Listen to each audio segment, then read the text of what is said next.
The floor of the bathroom rattled as the bass knocked heavily against the door. Though the heavy door kept most of the loud screams and music at bay, Paula could still feel all the stomping and clapping that Queen's "We Will Rock You" required.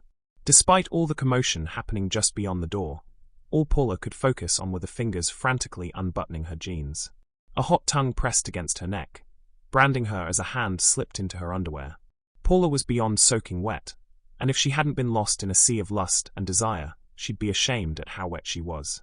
A single digit slipped into her, and Paula let out a sigh.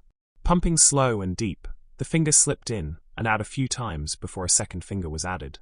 Paula was a mess of moans, the other woman's lips latching onto her neck. "God, you're soaking wet," a low, raspy voice said. Paula screwed her eyes shut, her head falling against the door as her hips began to move, matching the other woman's thrust. "Paula, Paula, Paula." Paula shot up from the bed, gasping for air. As her eyes adjusted to the bright room, she found Mikey standing at the end of her bed. "Hey, Dad just called. He wants us to meet him at the safe house ASAP," Mikey said. Running a hand through her hair, Paula sighed. "All right, I'm coming," she said, tossing the covers off herself. Mikey turned around and exited the room, allowing Paula to strip out of her clothes and head into her bathroom. "What the fuck is happening to me?" she asked her reflection. Hopping into the shower, she adjusted the water to her desired temperature before lathering up her loofah. Closing her eyes, Paula began to wash her face when the woman from last night appeared once again.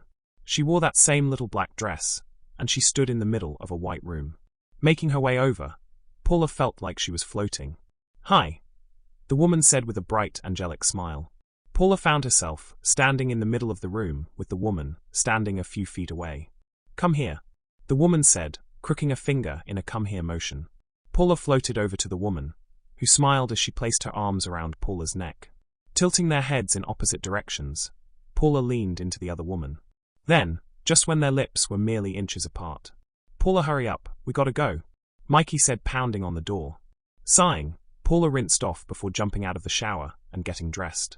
Then, hopping into the car, Paula and Mikey made a quick run to Dunkin' Donuts before heading to the safe house to meet their father. Walking into their father's office, Paula and Mikey found their father and uncle dying of laughter. "Hand to God she wasn't a prostitute," Vinny said as his brother howled. Noticing his children, Paulie cleared his throat. "Paula, Mikey.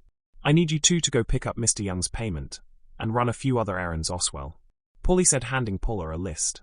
Paula looked over the list and nodded before folding it up and making her way out of the office, Mikey following behind her. In the back of the SUV, Mikey looked out the window as they made their way down 85th Street. "Paula, can I ask you a question?" Mikey asked, looking over at his sister. "Technically you just did, but I'll allow another," she said, causing him to roll his eyes. "Have you ever killed anyone before?" he asked. Paula turned from the window to her brother, and he seemed quite nervous. "They needed to work on that. Dad's not going to force you to do anything you're not comfortable with," she said, dodging the question. That seemed to be enough for Mikey as he nodded. A moment later they pulled up to the small bakery and hopped out. After their brief meeting with Mr. Young and collecting payment from him, the brother and sister exited the corner store. "That's the thing I love about Mr. Young.